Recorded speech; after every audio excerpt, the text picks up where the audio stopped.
Así que estamos muy contentos de estar acá para esta primera sesión del workshop de crecimiento.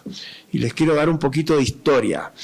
El workshop de crecimiento comenzó a trabajar hace varios meses en la idea de ir buscando áreas de trabajo común en nuestros países de Latinoamérica, y se formó un grupo bastante, digamos, trabajador, ordenado, en que fuimos desarrollando algunas como temas que nos parecían importantes. Y el primer tema era el diagnóstico de los problemas de crecimiento, de los trastornos de crecimiento en Latinoamérica.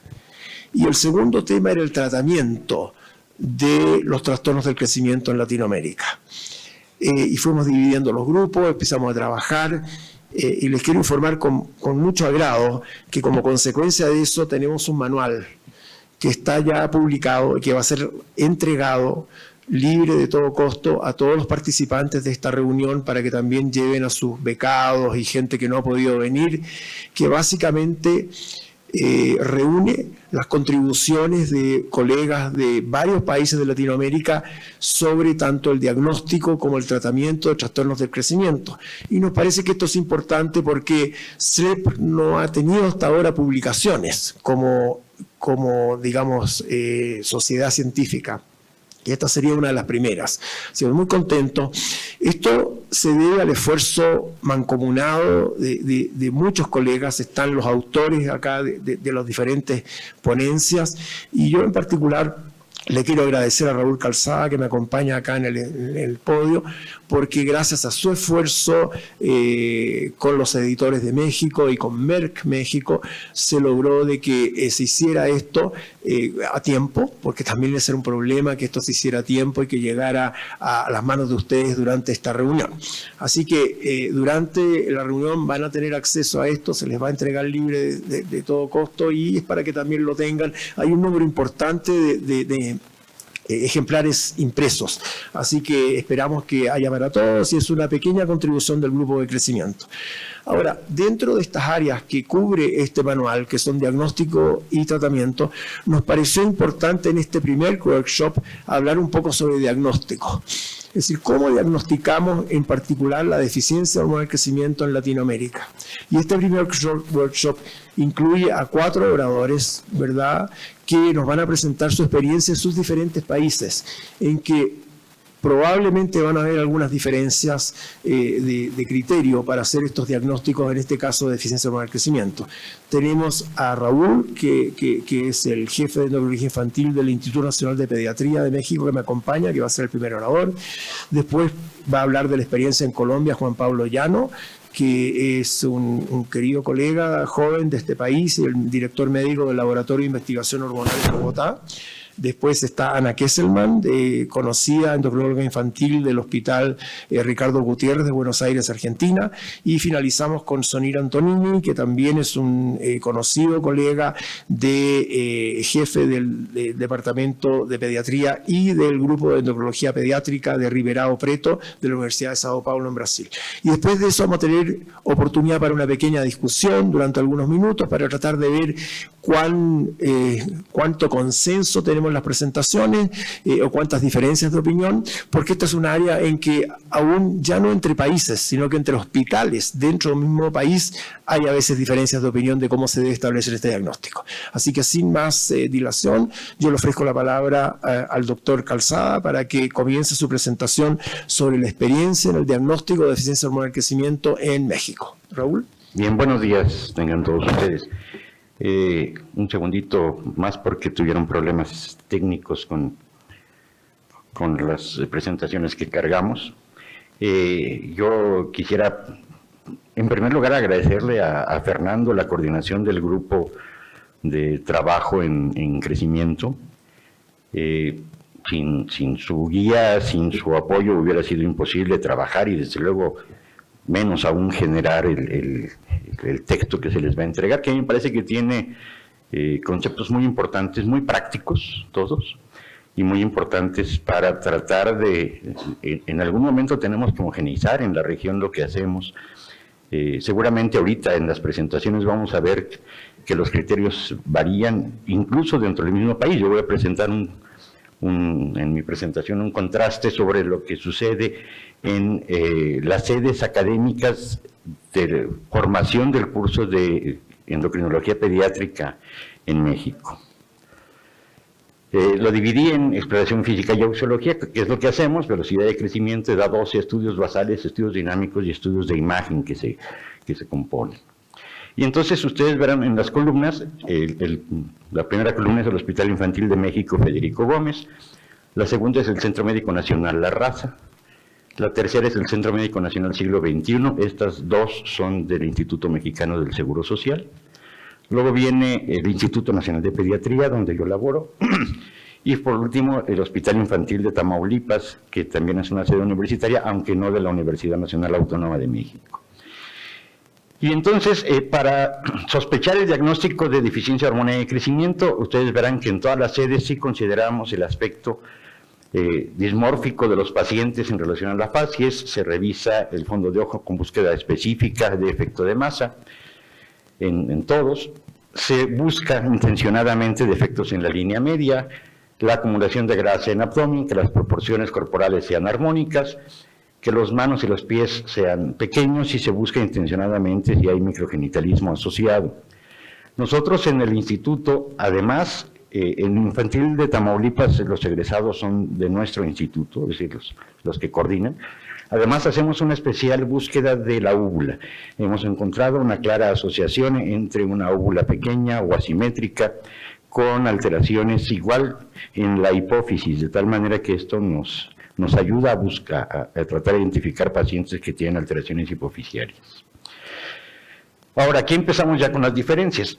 Ustedes verán que en La Raza, en siglo XXI, y en el Instituto Nacional de Pediatría, un individuo que esté más abajo de 2 desviaciones estándar ya es sospechoso de que pueda tener deficiencia hormonal de crecimiento, en tanto que en el Hospital Infantil de México y en el Infantil de Tamaulipas, solamente aquellos que están 3 desviaciones estándar por debajo de la media se establece el diagnóstico.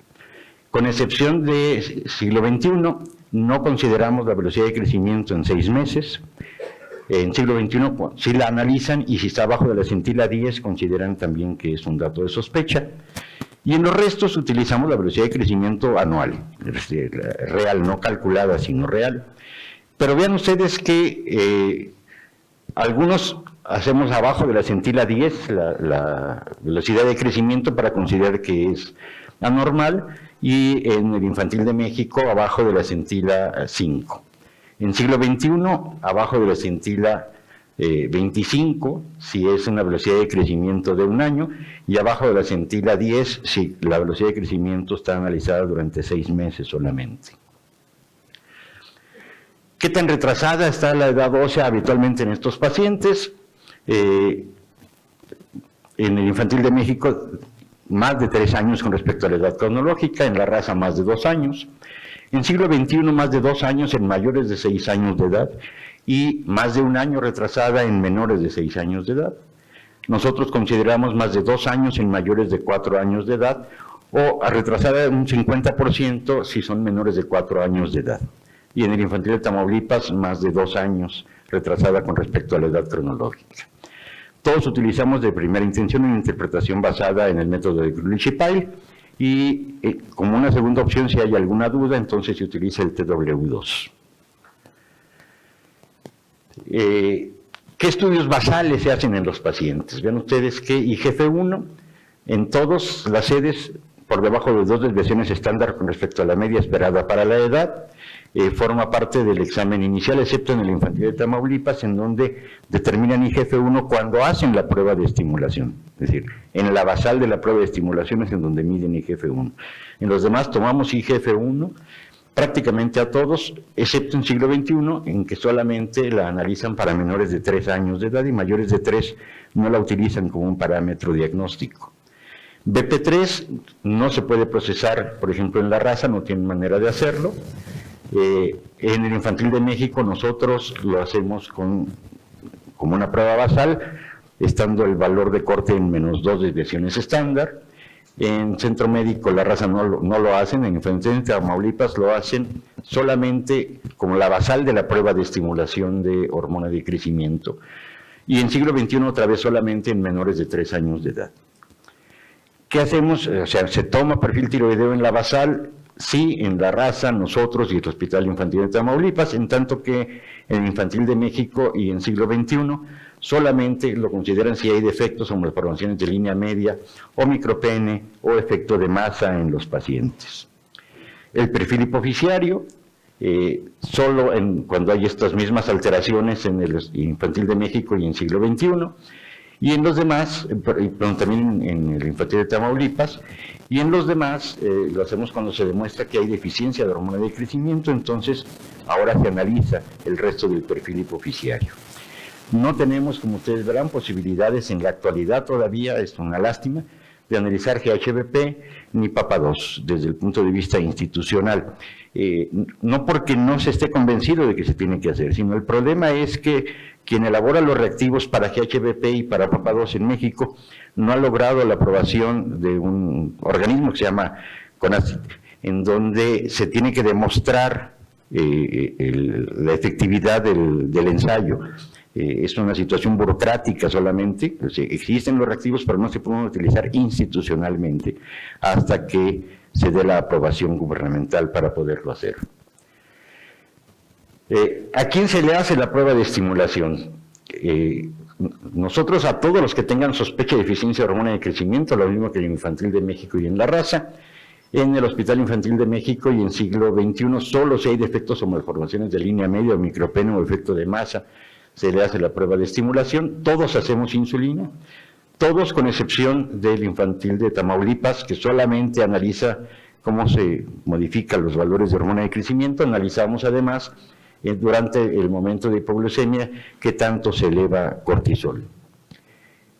Ahora, nosotros casi a todos les hacemos, bueno, a todos les hacemos la prueba y casi siempre es la prueba única, ¿sí? Sin embargo, vean ustedes que tenemos diferencias. En el Infantil de México ya no están tratando de hacer pruebas de estimulación, piensan que no es un parámetro que sea muy valorable en la mayoría de los pacientes.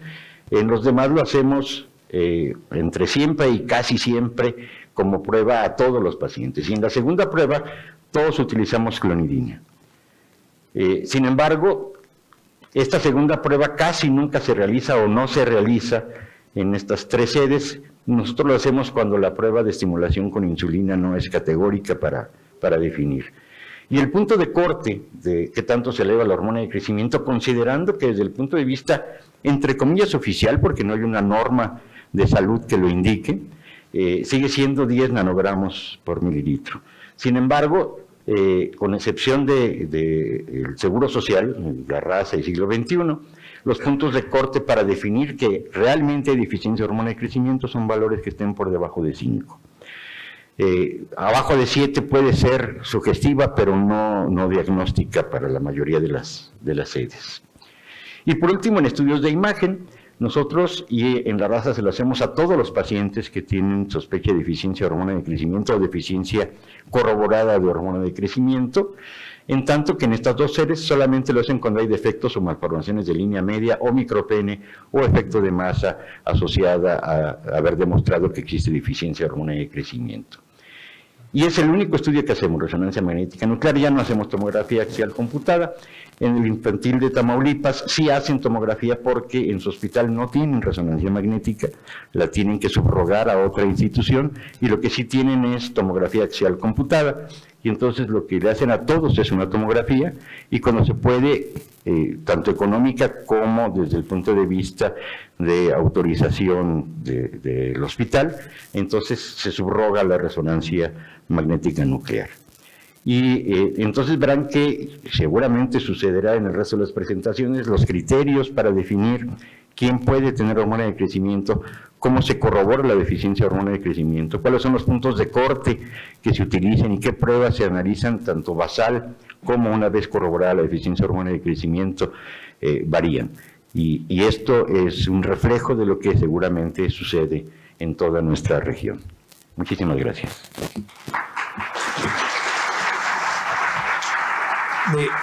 Gracias, Raúl. Claramente hay diferencias de criterio aún dentro del mismo país. Así que vamos a seguir ahora con la opinión de Juan Pablo Llano, representante local, sobre lo que ocurre acá en Colombia.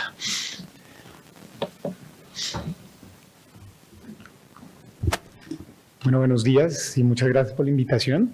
Y bueno, nosotros, como vamos a ver, no estamos muy ajenos de lo que pasa en otros países. Les voy a mostrar inicialmente un documento que como Sociedad de Endocrino de Colombia se trabajó hace un par de años y que fue la publicación sobre la cual intentamos tener unos primeros lineamientos y es como la base sobre la cual intentamos trabajar acá. Y este trabajo, donde participamos una buena parte de la sociedad colombiana y que además estuvo patrocinada por algunos expertos internacionales, fue publicada en 2020 y tenía como finalidad no solamente diagnosticar deficiencia en hormona de crecimiento, sino en general talla baja y dar unos parámetros sobre qué pacientes se beneficiaban de somatropina y cómo lo debíamos hacer. Entonces, sobre ese documento se hicieron varias preguntas, fue una revisión de la literatura e intentar encontrar la mejor evidencia disponible, y una de las preguntas entonces era la pregunta del millón, que es qué punto debemos usar como corte para el diagnóstico de déficit en hormona de crecimiento. Y lo que encontramos es que, como todos sabemos, hay un sinnúmero de publicaciones que hablan sobre cortes diferentes y que tenían que ser individualizados algunos parámetros que tenían los pacientes, como por ejemplo, cómo era su índice de masa corporal, qué características tenían, si eran pre o ya en pubertad, y otras particularidades. Y además, no teníamos datos propios para poder dar una recomendación sobre qué era lo que debíamos nosotros usar en la guía. Es decir que sobre ese parámetro en el documento no van a encontrar un valor de corte, se sugiere basarse en la evidencia internacional y aquí lo que sale en esa tabla son los valores que utilizan algunos otros países como punto de corte de parámetros. Entonces ven que en Italia en 10, Argentina en uno de los trabajos en 5, Alemania en 7 y es variado. Entonces no se hizo una recomendación puntual sobre cuál era el corte que teníamos, sin embargo, pues se sigue discutiendo si es 7 o 10 el valor que deberíamos usar como tal, como referencia. Y la segunda pregunta que seguía a esa era cuál era el mejor test de estímulo que debíamos utilizar, con qué debíamos empezar el abordaje de los pacientes.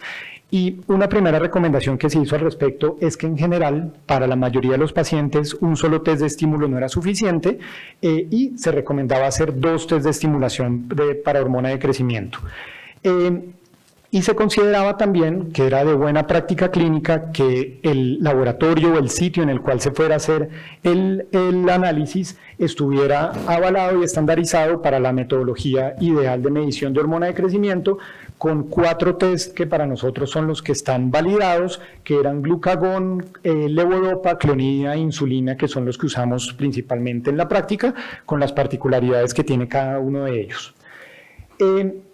Y otra discusión también era qué hacíamos con respecto al priming, si teníamos que utilizar en pacientes que estuvieran cerca a la pubertad o no algo de priming para ellos, y se dejó abierta la decisión que tuviera el clínico, el que tuviera al frente al paciente, no hacer una recomendación global para todos, pero se sugería considerar el priming en algunos pacientes que tuvieran sospecha de deficiencia en hormona de crecimiento, aquellos que estuvieran sin cambios de pubertad con más de 11 años, y aquellos que fueran prepuberales mayores de 10 años en los cuales se considerara que el tratamiento iba a ser suspendido o íbamos a tomar alguna decisión terapéutica diferente a lo que venía haciéndose hasta ahora. ¿Y cómo se sugería hacer ese priming? Entonces, independiente del género, la recomendación era utilizar 2 miligramos de beta-estradiol o 1 miligramo para el peso menor de 20 kilos oral durante 2 noches antes de realizar la prueba de estimulación. Y en niños se podría utilizar testosterona intramuscular 50-100 miligramos en formulación de depósito una semana antes del test. Esas eran las recomendaciones como tal. Sin embargo, no somos ajenos que en nuestra región hay dificultades muchas veces para conseguir este tipo de medicamentos, así que hicimos un apéndice diciendo que como no era fácil hacer la impregnación en algunos de nuestros países, se sugería hacer una individualización de cada paciente y si no era posible, pues simplemente tener en cuenta que eso podía modificar los valores como tal. Ahora, esas son las recomendaciones como tal. También se discutió con respecto a neuroimágenes, no difiere mucho de lo que está publicado en otras guías, de sí se recomienda hacer neuroimágenes, sobre todo ante una alta sospecha, y cuando había neuroimágenes alteradas, un solo test podía ser suficiente para el diagnóstico. Ahora quiero mostrarles un poquito lo que es el día a día y lo que pasa en hallazgos en nuestro país. En valores del centro donde yo trabajo, en el Laboratorio de Investigación Hormonal, más o menos donde hacemos unos 300 test al año. Y aquí es una pequeña parte de lo que ha pasado durante el año 2022 desde su inicio, diferenciado, digamos que no son datos que todavía estén depurados, era más para podérselos mostrar ahora. Y esto es más o menos lo que vemos nosotros, cómo son las respuestas. Entonces, particularidades sobre qué tipo de test. Nosotros en general vemos que el predominio del país, lo que se pide con mayor frecuencia es clonidina, independiente de la edad. Es el test que se pide en el 85% de los pacientes. El segundo en medición es glucagón y el tercero es insulina. Levodopa está empezando a coger más fuerza, pero es un examen más reciente para nuestra población, es decir, que no hay muchos valores al respecto. Y lo que uno ve es que la respuesta clonidina es una buena respuesta, particularmente en edades más tempranas con picos que son mayores, con pics que son más elevados, tanto en niños como en niñas. Ustedes ven que en menores de 9 años el valor en promedio, estos son datos promedio de lo que tenemos en el laboratorio, está alrededor de 14 y para las niñas alrededor de 15. Ahora, ¿cómo responde un test que nosotros quisimos sacar porque tiene ciertas dificultades tanto en su ejecución como en la interpretación, que es el test de ejercicio, que fue utilizado bastante hace unas décadas y más o menos de unos 4 o 5 años para acá se viene haciendo mucho menos? Sin embargo, miren que el valor de lo que hicimos en total durante un año no fue nada despreciable, pero en general es un test que tiene una respuesta también que tiene pics que son relativamente buenos, que es muy estable, pero a diferencia de clonidina, entre mayor es la edad, mejor es el performance del test. Ustedes ven que los pics más altos se encuentran al final de la pubertad. Ahora, debíamos tener consideración con la talla, como lo comentaba el doctor Calzada, deberíamos hacer un punto de corte donde los que no tengan talla baja para ese momento no se les realice. Para nuestra población probablemente no, y en la guía lo mencionamos porque también hay un valor importante que es velocidad de crecimiento. Y velocidad de crecimiento alterada podría ser un indicador temprano de deficiencia. Por lo tanto, nosotros quisimos también ver en los pacientes que tenían tallas normales, y ustedes dirán, ¿cómo a un paciente con más de percentil 25 le hicieron un test de estimulación? Aquí no es remitido, no es pedido por nosotros, sino solo hicimos el test. Y cuando uno ve tallas altas, lo que uno ve es que el valor positivo, un valor normal del test, es mucho más bajo que el valor normal en pacientes que tienen talla baja. Es decir, que sí hay que prender la alerta en que estos pacientes no es que esté mal pedido, sino por el contrario es porque el clínico tuvo una sospecha de que algo no venía bien en su evolución y la tasa de alteraciones en test no es nada baja, es alrededor de 22% en un primer test como tal. Sin embargo, sabemos, y se les voy a mostrar, cómo eso se correlaciona con un segundo test como tal. Y el otro dato que es importante tener presente es cómo además un test se correlaciona con el índice de masa corporal. Y se los puse aquí sobre lo que tenemos nosotros en nuestro laboratorio con un trabajo clásico de hace unos 10 años del grupo de Boston, donde en índices de masa corporal que eran ligeramente más altos, no el paciente con obesidad muy importante, sino entre 0 a una desviación estándar o más una desviación estándar, tenían una disminución en el pic de respuesta de hormona de crecimiento. Y en nuestra población es exactamente igual. Cuando ustedes ven cómo los niños que tienen índices de masa corporales más bajos se desempeñan en un test, tienen un valor de positividad que está alrededor de 70%, si el 70% es normal. Cuando ustedes ven percentiles 85-95, ya estamos entre 53% y con más de 95, 42%, o sea que ese es un parámetro que tenemos que tener bien presente dentro de la consideración y el análisis que vamos a hacer. ¿Y qué pasa con la IGF-1?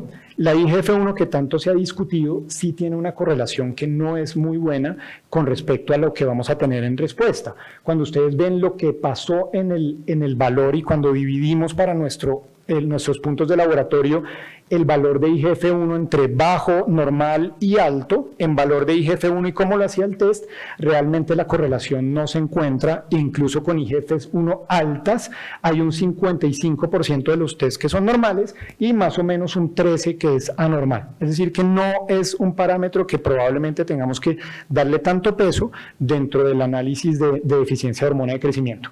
Entonces, la determinación de IGF-1, que también está considerada dentro de la guía, es una ayuda diagnóstica de un criterio de seguimiento, porque claro, cuando encuentro un valor anormalmente bajo debo prender mis alertas, sin embargo no voy a tener una relación directa con lo que va a pasar en el test. Y sobre todo, ¿dónde va a ser muy útil? Pues en pacientes que tienen tratamiento, dentro de los que quiera yo mirar, en pacientes que tengan entre 3 a 8 años, sí se recomienda ser cauto en la solicitud, y en un país como nosotros, que tenemos tasas altas igual de desnutrición, vamos a tener valores que están alterados probablemente por eso, y los valores normales se pueden superponer entre pacientes sanos y no.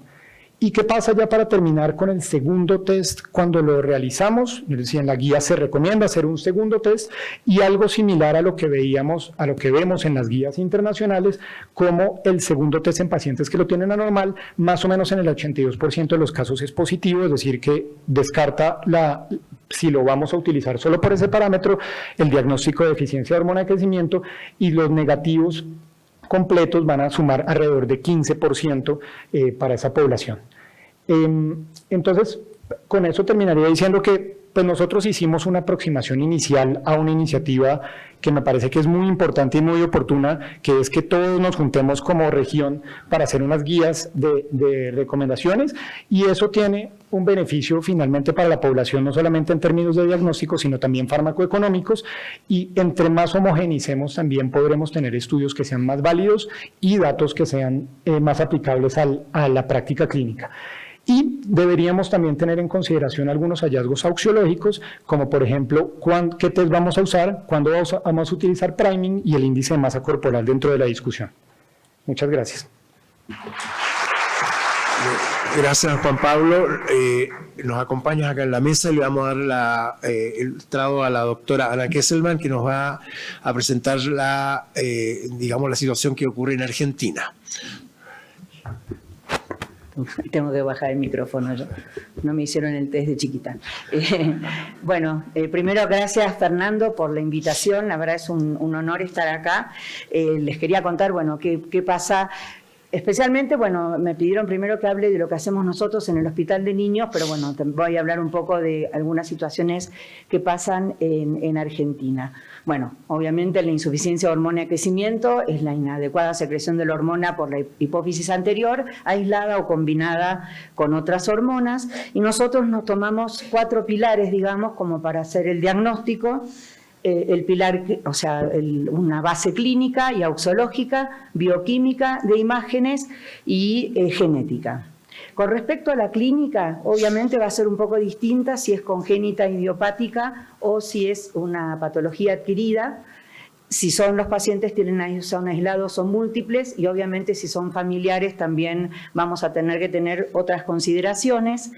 Si vamos a hablar de los niños más pequeños, los neonatos, se cumplen las 7G, que tienen que ver con pacientes que pueden hacer hipoglucemia, colestasis, hepatitis de células gigantes, si son genitales anormales. Si son un poco más grandes ya uno empieza a ver el retardo de crecimiento, muchas veces anomalías de la línea media y genética.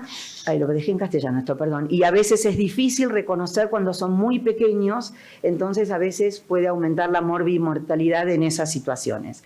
Y desde el punto de vista clínico, especialmente si vamos a ver neonatos, vamos a ver por ahí síntomas bastante inespecíficos, como letargo, dificultades en la alimentación, pobre ganancia de peso, problemas respiratorios, apnea, cianosis, hipotonía. Pueden hacer convulsiones o no por hipoglucemias, la ictericia, alteraciones de la disregulación, sepsis, pero además podemos fijarnos que estos chicos pueden tener alteraciones a nivel ocular, muchas veces encontramos microoftalmías, anoftalmías que nos ayudan a hacer el diagnóstico, micropene con o sin criptorquidia u otros efectos de la línea media que nos van a hacer sospechar desde el punto de vista clínico que estos pacientes puedan tener una insuficiencia de hormona de crecimiento.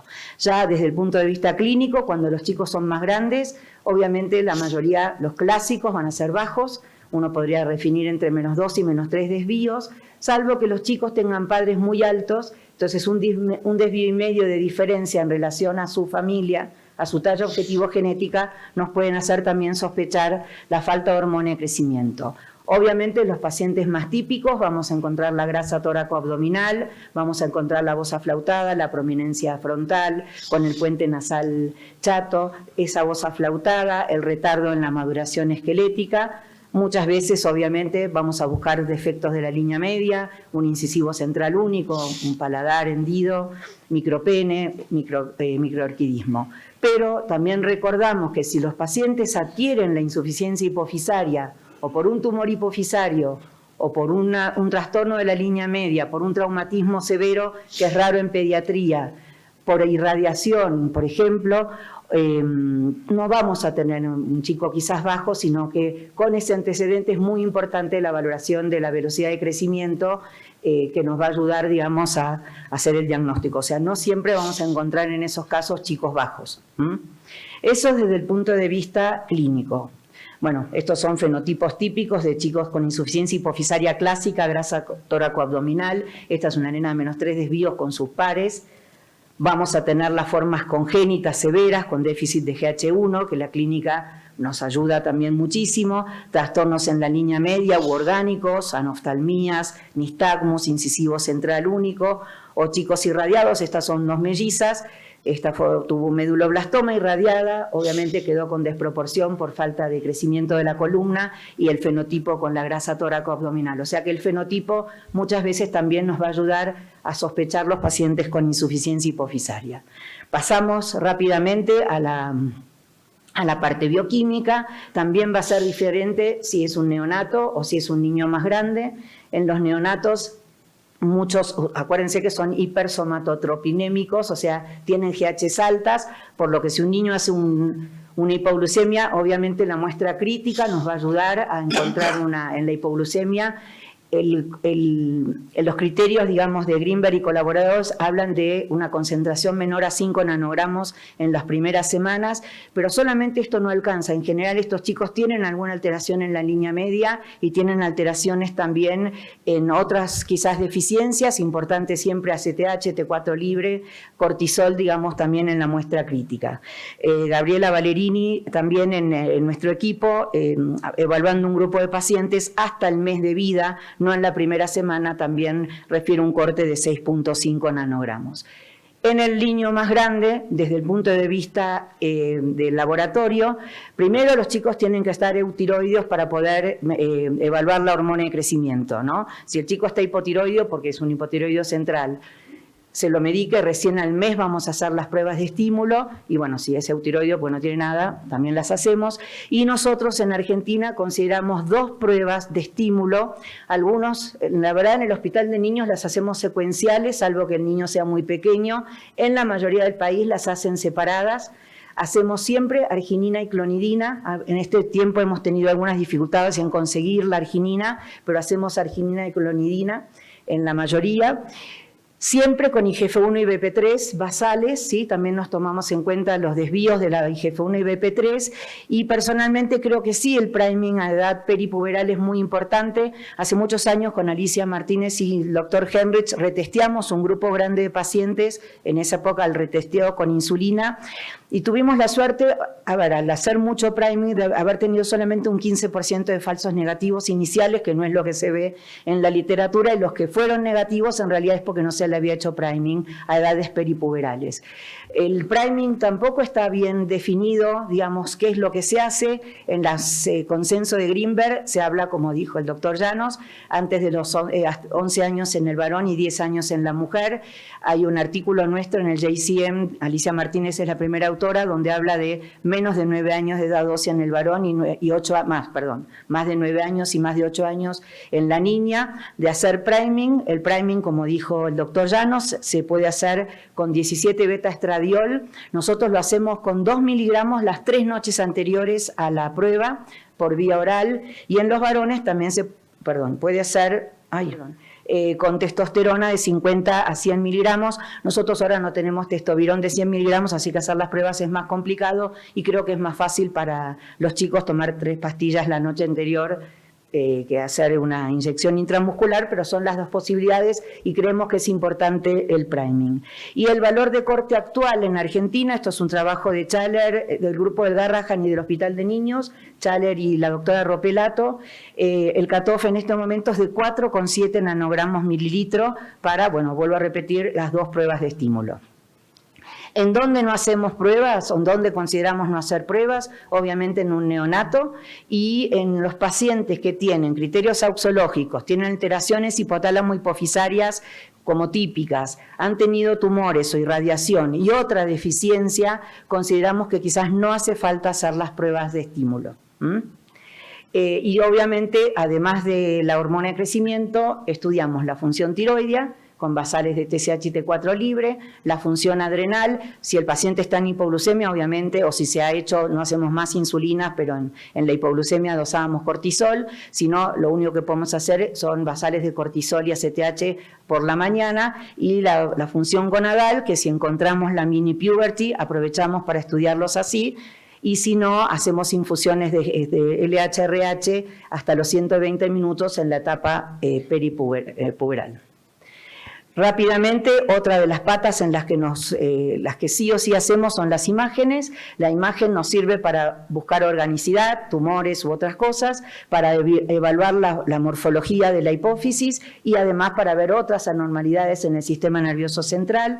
Quizás en los neonatos muy chiquitos podemos hacer ecografías de cerebro, digamos, que nos van a ayudar, y el gold standard obviamente es la resonancia magnética nuclear con o sin gadolinio, en sagital y en forma coronal, con cortes finos de 3 milímetros y con o sin anestesia de acuerdo a la edad del chico, ¿no? Y lo que encontramos lo más común de encontrar es, en un grupo no encontramos hipófisis normales, aún con insuficiencias hipofisarias típicas, y si no, en general, hipoplasia de una hipófisis o la tríada de hipoplasia con neurohipófisis ectópica y disrupción del tallo, que lo vemos en más del 60% de nuestros pacientes, y además podemos encontrar tumores, displasias septópticas, hipoplasia o agenesia cuerpo calloso, holoprosencefalias, engrosamientos del tallo, o sea que nos sirve mucho más que ver la hipófisis y entender por ahí las alteraciones hipotálamo-hipofisarios. Bueno, este es un encefalocele enorme, una hipoplasia de una hipófisis y hay una neurohipófisis ectópica. Y por último, evaluamos cuando podemos la parte genética. Quiero recalcar que no es una indicación absoluta, o sea, nos ayuda mucho en la clínica, pero para hacer el diagnóstico no es que tenemos que hacer los estudios moleculares a todos, que en Argentina no podemos tampoco, pero nos va a ayudar. Obviamente, si el fenotipo, la auxología, algunas malformaciones o si son casos familiares, uno trata de buscar la etiología. Y acá, es un ejemplo de, en formas aisladas o múltiples, los genes que podemos encontrar. Me olvidé decir algo importante, en Argentina, en los picos de hormona de crecimiento, nosotros tenemos el cutoff de 4,7 y preguntando a diferentes lugares de la capital federal, de la provincia de Buenos Aires y del interior, la mayoría de nosotros hacemos arginina-clonidina y el corte es 5, o sea que estamos casi todos de acuerdo, salvo algunos lugares donde no tienen, se hacen en el lugar y no tienen valores de referencia propias y ahí se toman los 7 nanogramos, como dice el consenso internacional. Pero en la mayoría de la Argentina el corte es en 5 o 4,7, como hacemos nosotros. Y lo que quiero recalcar es que el diagnóstico de insuficiencia hipofisaria real no es solamente un laboratorio, sino que es un conjunto del laboratorio, de las imágenes, de la uxología y de la clínica. O sea, no es solamente una prueba que no pica y con eso decidimos hacer el diagnóstico de insuficiencia hipofisaria, sino que es un conjunto de todas estas evaluaciones, ¿no? Y eso para nosotros es muy importante para no tener falsos negativos y medicar chicos que no lo necesitan. Gracias. ¿Me quedo ahí? Sí, gracias, Ana. Nos acompañas acá en la mesa, por favor, y le vamos a pedir a Sonig Antonini que nos dé la visión de lo que ocurre en Brasil. Olá, bom dia a todos. Muito obrigado, principalmente ao Fernando, pelo convite. E eu vou apresentar os dados do nosso hospital, que representam provavelmente parte do que se faz no Brasil, mas obviamente é uma versão local aqui. Então, aqui onde nós estamos, a cidade de Ribeirão Preto, na região noroeste do estado de São Paulo, né, entre São Paulo e meio caminho, um pouco menos de Brasília. Esta aqui, se eu só acho aqui, aqui é o estado de São Paulo. O sistema público brasileiro, ele é dividido em regiões sanitárias. Nós somos essa região que engloba 5 sub-regiões chamadas DRS, e o nosso hospital, em geral, cobre uma população de 4 milhões de habitantes. A cidade de Ribeirão Preto em si tem 750 mil habitantes, e essa é a parte da nossa Faculdade de Medicina, do campus da USP de Ribeirão Preto. Esse é o Hospital das Clínicas, e aqui é a parte pediátrica do Hospital das Clínicas de Ribeirão Preto. Então, nós somos um hospital ligado ao SUS, Sistema Único de Saúde, né? O SUS no Brasil serve cerca de 70% da população, e 30% da população brasileira tem serviço seguro-saúde, ou pelo trabalho ou privado. E o sistema público brasileiro, então, ele segue as regras da Convenção de Alma-Ata, de 78, e ele é dividido em 3 níveis de complexidade. Obviamente, nós somos um centro terciário e basicamente quaternário, embora isso não esteja escrito no SUS. Então, nós somos uma referência, né, como um centro de referência. Então, o sistema público brasileiro, para a deficiência de GH, ele cobre tratamento gratuitamente para todos os pacientes com deficiência provada de GH. Isso está nas normas do Ministério da Saúde, sejam deficiência isolada ou hipopituitarismo, né? Então, nossos pacientes recebem GH pagos pelo contribuinte, pelo nosso imposto a partir do Ministério da Saúde. E existe, então, o Ministério da Saúde, ele coordena protocolos nacionais chamados PCDTs, o que versa sobre DGH especificamente, o último é de 2018, e é sobre isso, e esses são os dados que eu vou mostrar. E aí, então, isso é nacional. Em nível dos estados ou províncias, eles estruturam o serviço de saúde e os municípios distribuem a medicação. Dentro do PCDT de 2018 do Ministério da Saúde, os critérios clínicos para ser elegíveis para receber tratamento são ou ter muito baixa estatura, menor que menos 3 desvios padrão, ou ter uma estatura entre menos 13 e menos 2 desvios padrão, mas com velocidade de crescimento reduzida, abaixo do percentil 25, ou ter uma estatura ou não ter baixa estatura, mas ter uma velocidade de crescimento muito reduzida nos últimos anos, no último ano, com outras condições, como foi citada pela Ana Kessman, por exemplo. Critérios adicionais, obviamente, se tiver lesões do sistema nervoso central, ou já no diagnóstico de deficiência de outros hormônios hipofisários, ou sinais neonatais de deficiência de hipopituitarismo com deficiência de hormônio de crescimento. Em relação aos parâmetros que o Ministério da Saúde preconiza, são níveis de IGF-1 baixo, entretanto, não está no protocolo qual é o nível, se é abaixo do percentil 25, percentil 10 ou abaixo de menos 2 desvios padrão. A idade óssea atrasada, menos 2 desvios padrão, acima de 2 anos de idade, não é 2 anos, mas 2 desvios padrão a diferença. E sim, precisa testes de estímulo, 2 testes de estímulo. O pico recomendado, né, pelo Ministério da Saúde é menor que 5 nanogramas por ml, precisa 2 testes diferentes para deficiência isolada e apenas um teste confirmatório, sem resposta, se já houver deficiência de outros hormônios hipofisários ou lesão predisponente clara no sistema nervoso central. E sim, o Ministério recomenda priming para meninas pré-púberes acima de 8 anos e meninos pré-púberes acima de 9 anos. E, obviamente, antes de tudo, os testes tem que fazer a avaliação da função tireoidiana e cortisol, e se hipotireoidismo já em reposição antes do teste. E a imagem é recomendada naqueles pacientes com diagnóstico de deficiência de hormônio de crescimento e ou hipopituitarismo. Então, eu vou mostrar os dados, os nossos dados, são dados parciais preliminares, são mestrado da minha aluna, que é a médica Ana Carolina Maia Teodósio, mas são resultados parciais do nosso serviço. Então, nós fizemos um levantamento de 2001 a 2016, foram feitos, então, 1.551 testes de estimulação, sendo dos quais 196 em adultos, e dos quais 1.307 testes em crianças, 87% dos testes em 930 pacientes. São os dados que eu mostro para vocês agora. Pouco mais da metade dos nossos testes foram hipoglicemia insulínica e uma proporção semelhante de L-DOPA e glucagon, e arginina são só 3%.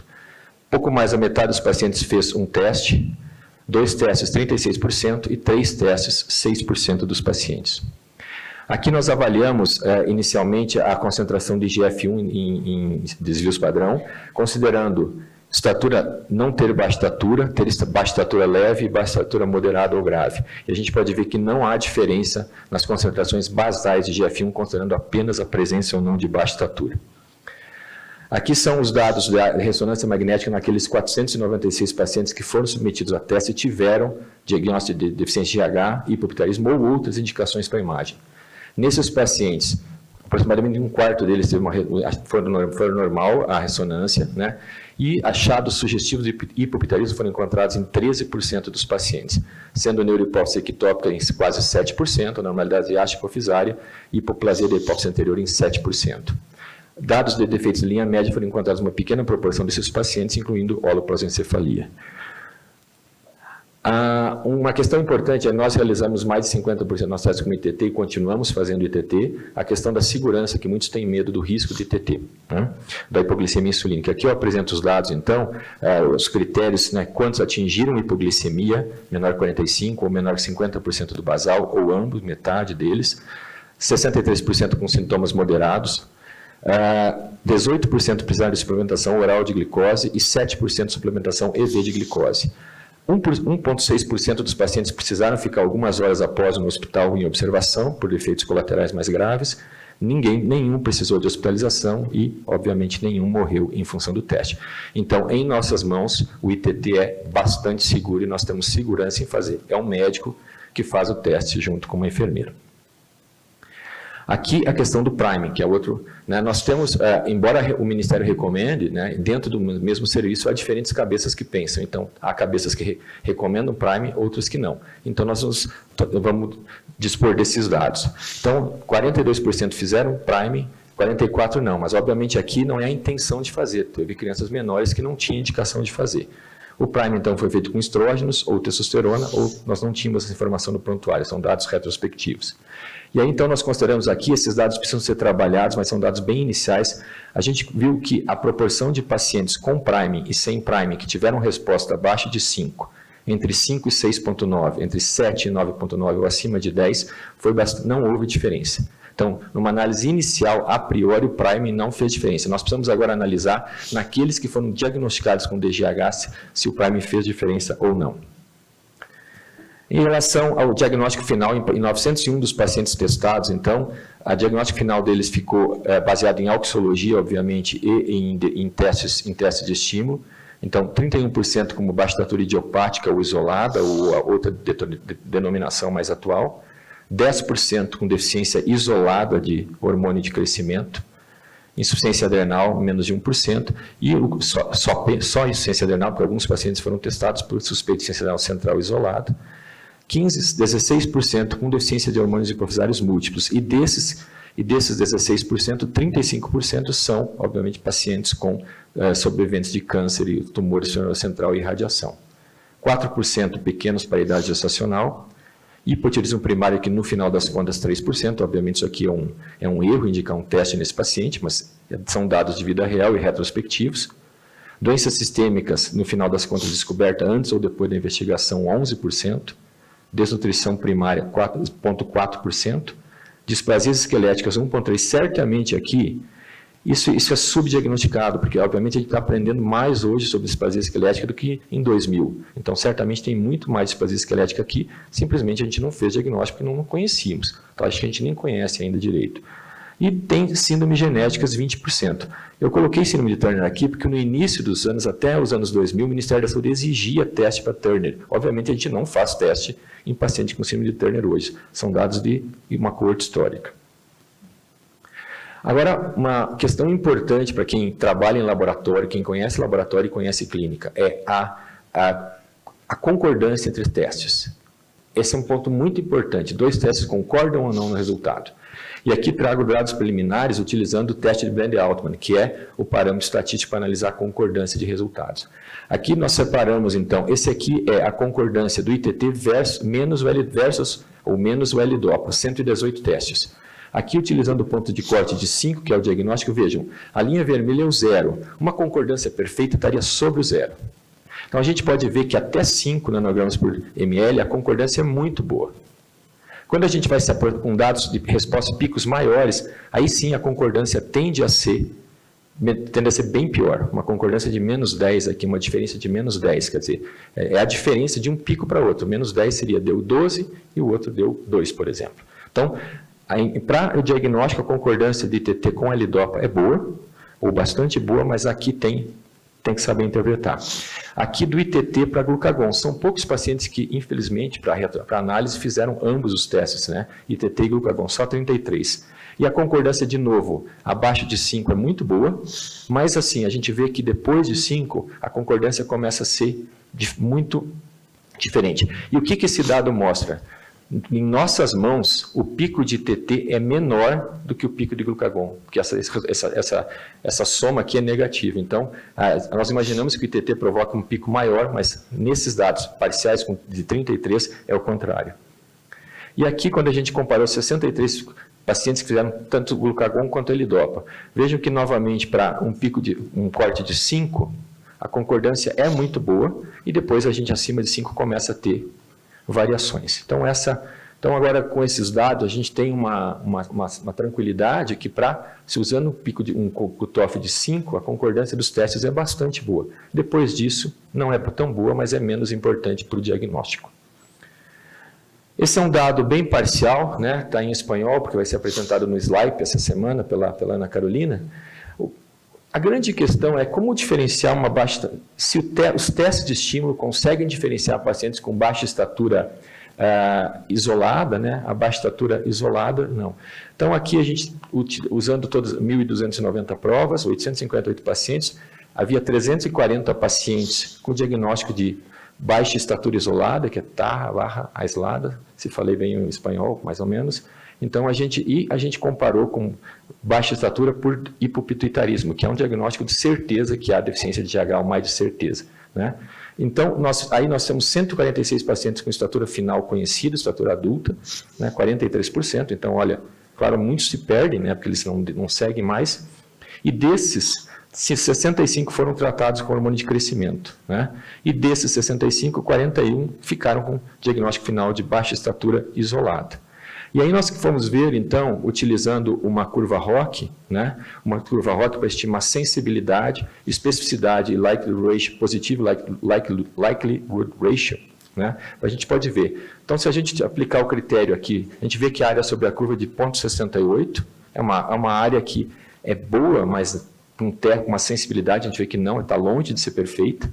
Então, se a gente pegar, então, um critério de corte de -5, a gente vai ter uma sensibilidade de 58, significaria que perderíamos, mas um pouco melhor especificidade. Mas um LR positivo muito baixo. A gente precisa lembrar que um LR bom para um teste se aproxima de 8 a 10. Abaixo disso é ruim. 1 ou 2 é ruim. Menos 6,8, então melhora, obviamente, a sensibilidade. Você está pegando mais pacientes, reduz um pouco a especificidade, mas não melhora o LR. E menos 9,4, um outro ponto de corte que escolhemos, você aumenta a sensibilidade, obviamente reduz muito a especificidade e piora o LR.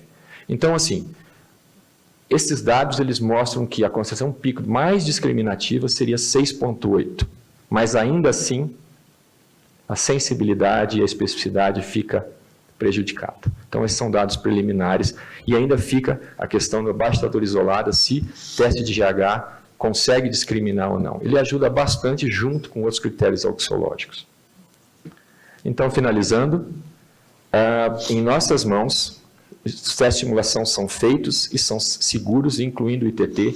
Eu não mostrei os dados para vocês, mas o teste de glucagon teve mais efeitos colaterais, principalmente vômitos, náuseas e vômitos importantes. Um pouquinho mais de pacientes precisou ficar algumas horas em observação, mas também só um dos pacientes ficou internado, mas ninguém teve mais complicações, né?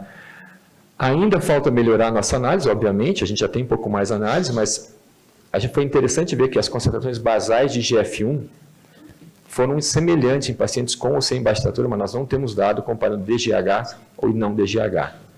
De modo geral, os picos de GH não foram diferentes na presença ou ausência de prime, ainda falta analisar especificamente. A melhor concordância entre os testes é com picos de GH abaixo de 5, tá? Mas ela é mais fraca para picos normais. E 25% dos pacientes testados confirmaram DGH, sendo dele 15% isolado, seguindo esses critérios. É isso, então. Muito obrigado.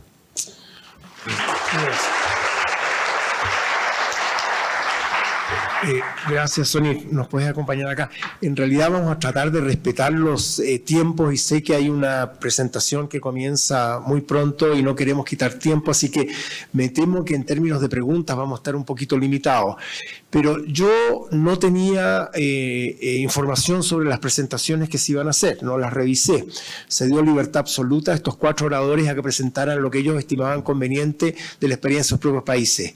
Y curiosamente a mí me queda una sensación un poco más optimista de lo que yo tenía anticipado. Es decir, que hay diferencias de opinión, no hay duda, dentro de los países y entre los países, pero sin embargo hay algunos elementos que se van repitiendo.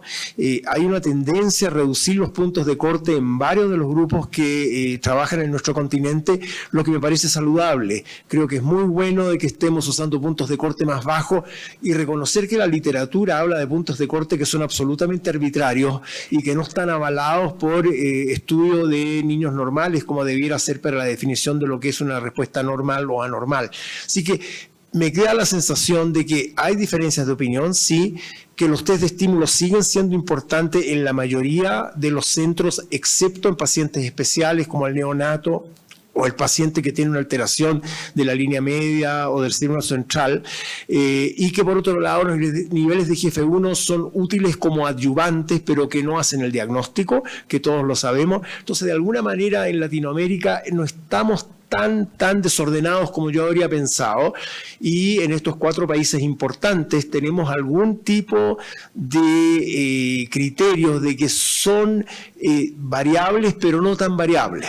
Y yo, para terminar, para mantener esto dentro del horario, les recuerdo que este manual que se va a entregar en el stand de Merck a partir de mañana para todos los participantes sin ningún costo, recoge algunas de las recomendaciones que se han presentado hoy día acá, ya que va sobre diagnóstico y tratamiento de trastornos de crecimiento en Latinoamérica, y por lo tanto les sugiero que lo tomen, que se lo lleven, que lo repartan entre sus becados en sus lugares de trabajo, porque de alguna manera es un esfuerzo de nuestra sociedad por poner de alguna manera en escrito y en un documento que ya es concreto algunas de las recomendaciones que tenemos para el diagnóstico y tratamiento de pacientes en Latinoamérica.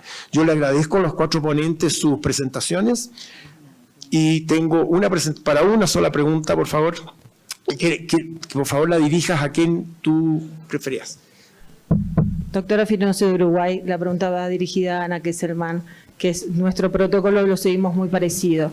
¿Ustedes tienen puntos de corte para definir hipoplasia hipofisaria a nivel de imagen? Sí, en la imagen, o sea, lo tomamos debajo de 3 milímetros. Bien, esa era la pregunta. Gracias.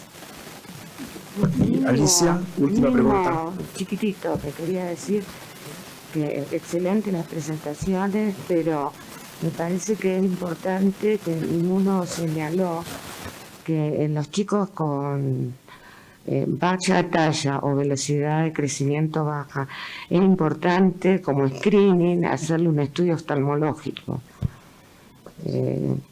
No sé qué consideran ustedes. No, bueno, el pedido de esto fue diagnóstico en realidad.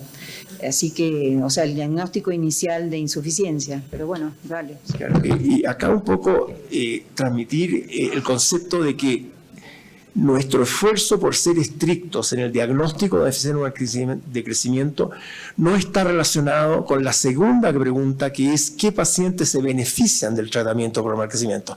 Son dos preguntas distintas, y si uno las confunde, se produce este tema en el cual flexibilizamos nuestros criterios diagnósticos para que de alguna manera podamos justificar el tratamiento. A mí me parece que eso es inapropiado, que hay que separar claramente desde el punto de vista conceptual cómo diagnosticamos la deficiencia hormonal de crecimiento, cuyos pacientes debieran ser tratados en toda Latinoamérica sin retrasos de ningún tipo. Eso es un imperativo, me parece, moral. Y distinto es qué paciente se beneficia del tratamiento de hormonal de crecimiento, que es una pregunta distinta, y cuando se confunden las dos, hemos tratado de separarlo en esta presentación, haciendo una discusión sobre el diagnóstico de deficiencia hormonal de crecimiento, no sobre los pacientes que se benefician con el tratamiento, porque eso quizás queda para la reunión de Buenos Aires el próximo año. Gracias a todos.